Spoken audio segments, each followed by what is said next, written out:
Coucou, j'aimerais bien répondre à la question d'Aurore qui me demande si on a de l'aide pour la prise en charge de Yanis. Eh bien non, on n'a aucune aide. On a une aide, Eh bien non, on n'a aucune aide. Enfin si, on a de l'aide, on a un soutien, franchement, on a le soutien de la famille, heureusement qu'elle est là d'ailleurs.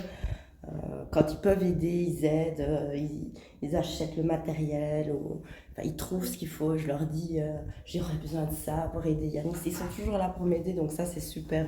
Je les ai. Merci beaucoup à ma maman, merci beaucoup à ma soeur. Oh là là, il n'est pas content Yanis. Hein? Tu veux que maman travaille. Donc lui, il veut toujours travailler. Hein? On dit tout le temps qu'il ne veut pas, mais si, il veut bien travailler, c'est jouer. Pour lui, travailler, c'est jouer. Donc... il aime bien travailler. Hein, mon loulou? C'est quoi ça? Hein?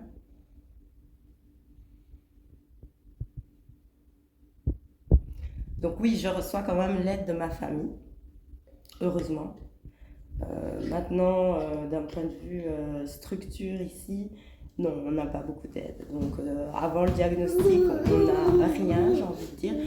On doit s'inscrire sur plein de listes d'attente interminables. On se demande si on va être un jour pris, tout simplement. Donc en fait, moi je suis malade, donc je reste à la maison. Et c'est un peu notre chance, parce que grâce à ça, je peux prendre en charge Yanis. Maintenant, pour les parents qui travaillent, pour les familles monoparentales qui doivent travailler, je ne vois pas comment ils pourraient faire pour faire ce que je fais. Et en plus de ça, assumer un travail. Donc en général, les couples pour qui ça arrive, il y en a un qui se sacrifie, qui décide d'arrêter de travailler pour s'occuper de son enfant, mais ce n'est pas possible pour tous les couples. Donc ceux-là, je ne sais pas comment ils font. Franchement, voilà, on peut pas leur jeter la pierre s'ils ne prennent pas en charge leur enfant. C'est pas évident pour tout le monde. Je pense qu'il devrait y avoir peut-être un peu plus de soutien de l'État à ce niveau-là. Mais ce n'est pas le débat aujourd'hui.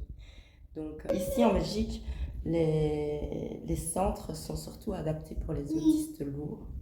Donc ceux avec une déficience mentale. C'est le singe, mon cœur.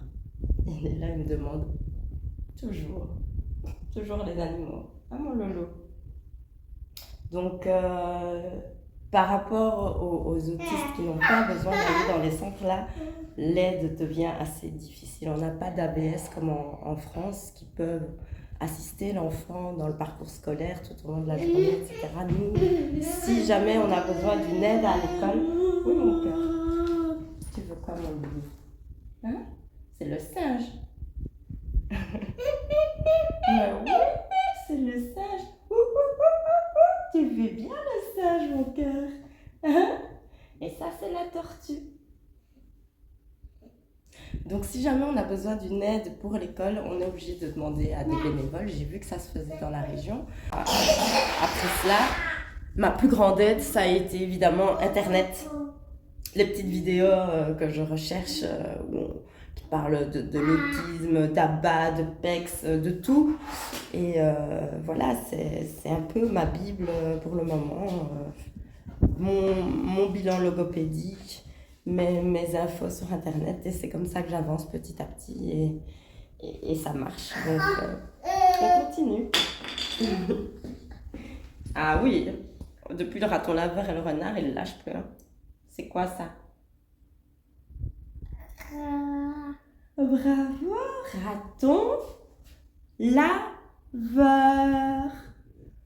Raton laveur. ABA, ça demande plus ou moins entre 20 et 30 heures de travail par semaine. 20 et 30 heures, moi seule, je n'y arrive pas.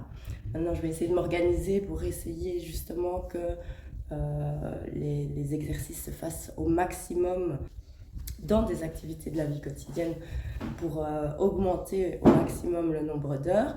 Je vais aussi essayer que Yanis fasse des exercices avec quelqu'un d'autre que moi parce que il a l'habitude de faire des exercices avec moi, ça fonctionne. Enfin, on pourrait dire que ça commence à aller, évidemment qu'il a encore besoin d'entraînement. Maintenant, quand il s'agit de le faire avec son papa ou avec ses sœurs, ça reste encore difficile.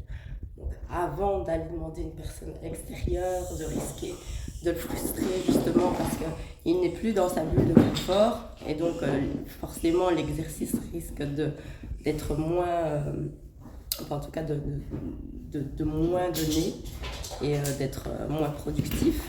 Donc je préfère dans ce cas qu'on essaye de faire d'abord avec les personnes de la famille pour qu'ils soient plus à l'aise.